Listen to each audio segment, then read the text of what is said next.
everyone. You hear from all of them, sir. Not just your supporters, not just your friends and family, sir. Mr. Speaker, unless the government can accept our humble request, sir, I cannot support or commend this budget. I thank you.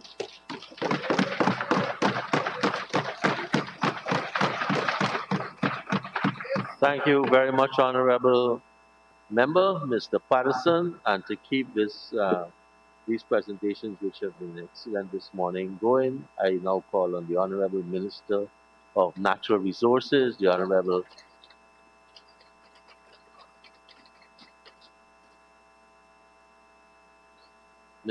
Honorable Member Mr. Vikram Bharat. Honorable Minister, you may proceed. Thank you. Thank you, Mr. Speaker. Mr. Speaker, let me say that I'm grateful for this opportunity to be supporting Budget 2021 and the development of our country.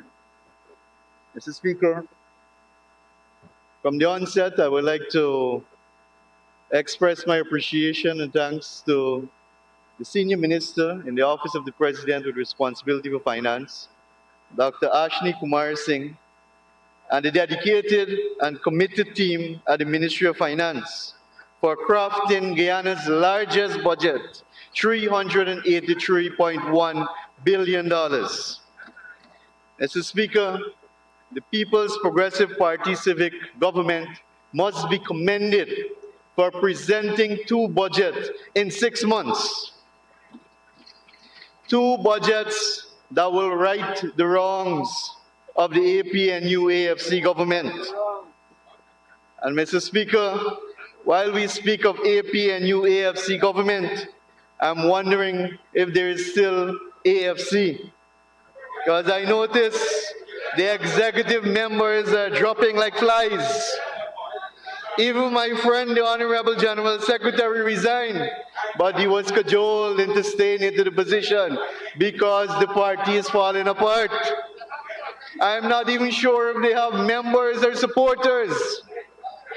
And Mr. Speaker, if we are trying to categorize the AFC right now, an NGO is not fitting, a trade union is not even fitting, because of the poor negotiations with the APNU that is in the Commingsburg Accord signed on Valentine's Day.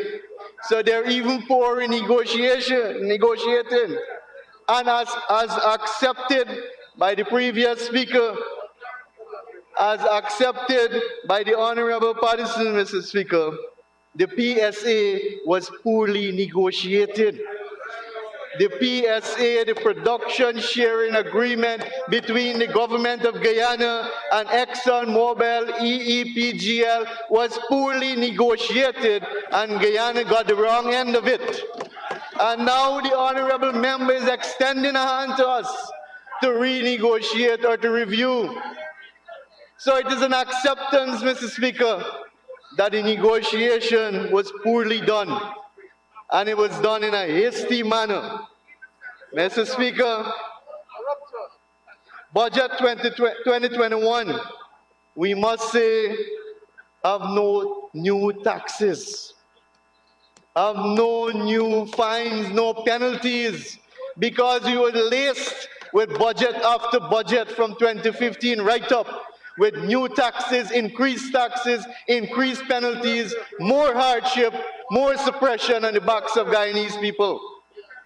Mr. Speaker, Budget 2021 will address all these hardships. Budget 2021, Mr. Speaker, would show a real GDP growth of 20.9%. And more significantly, Mr. Speaker, the non-oil economy will grow by 6.1% in 2021. And that is something, Mr. Speaker, that we need to pay special emphasis on, the non-oil economy. Because what we have seen in the last 5 years is that the non-oil economy was dying a slow natural death. The non-oil economy was dying, Mr. Speaker. Budget 2021 create incentives for the traditional productive sectors, the non-oil sector. The APNU AFC was taking us down the road that so many countries went. So many countries made that mistake to go down the road of the Dutch disease. And that is where we were heading. The UPNU AFC spoke about right-sizing or downsizing the sugar industry. Today they come to the National Assembly and they speak about public servants as though they love the public servants. Mr. Speaker, yes, the APNU AFC increased salary and wages for the public. That is our program. That is our policy. That is how the People's Progressive Party Civic manages.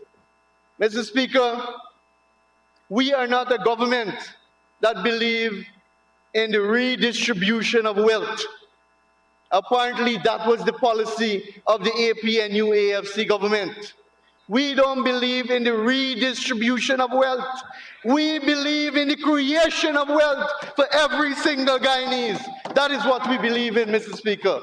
And when I say every single Guyanese, I mean whether you live in the Quarantine Coast, whether you live in the Northwest District, whether you live in the Rupununi, whether you live in Linden or Kokwani, we will provide incentives to all the sectors so all Guyanese can benefit from that, Mr. Speaker.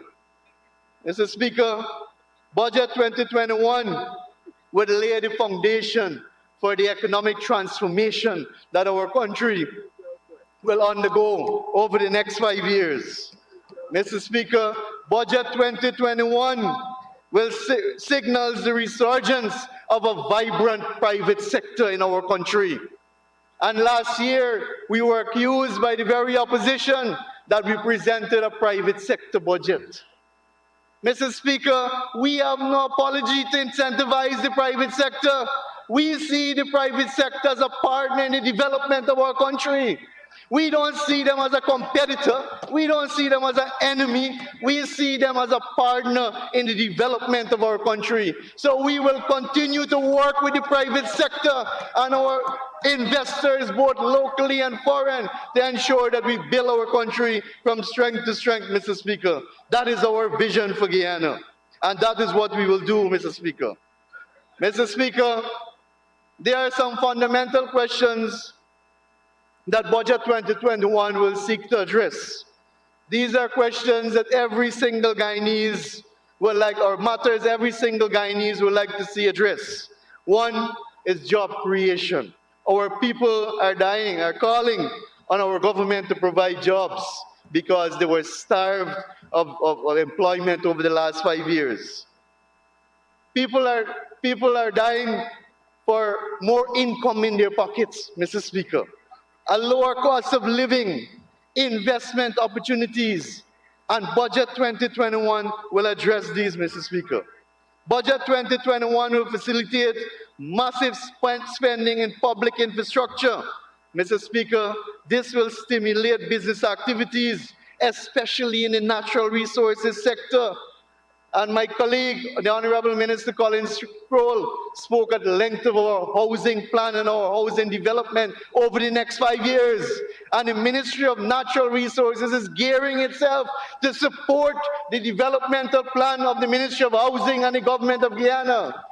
We are not sitting back and waiting like the APNU AFC did. Mr. Speaker, the demand for stone or aggregates, the demand for sand, the demand for loom, the demand for wood would increase exponentially, Mr. Speaker. Mr. Speaker, Mr. Speaker, spendings in public infrastructure will create thousands of jobs and develop our much needed infrastructure that our people are crying out for. Mr. Speaker, and how did Budget 2021 right the wrongs of the APNU AFC? Mr. Speaker, from Budget 2021, every single Guyanese will benefit. Our customers of GWI will enjoy a 5% reduction in their water rates. Not only that, Mr. Speaker, But 6 months after taking government, our government have already reduced or taken off VAT of light and water, which was instituted by the APNU AFC government. We have returned the subsidy to our pensioners on light and water, which the APNU AFC government took away. Mr. Speaker, our old age, our pensioners would enjoy an increase of $4,500. Mr. Speaker, Budget 2021 removed the VAT on building materials, basic food supplies, education, health services.